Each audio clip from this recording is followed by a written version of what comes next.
So far, we have learned how to do a simple line chart using the plot function of the pyplot module of the matplotlib library in Python.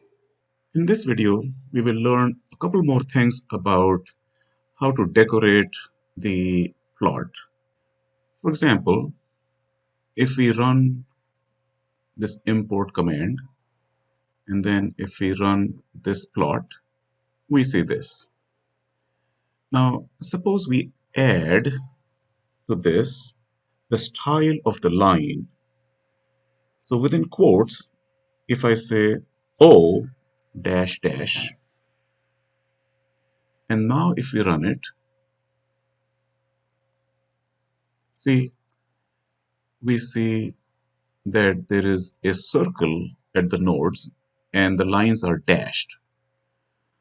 Instead of O, if we say V and then colon,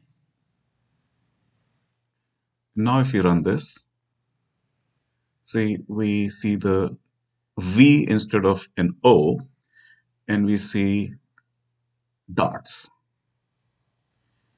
So that's how you change the way the line looks. Also the color, we can say color equal to R for red. So if you run this, it's now red. Change this to O dash dash. Yeah. So this is how you can change the way the graph looks. Let me save this as my first plot using Python 2.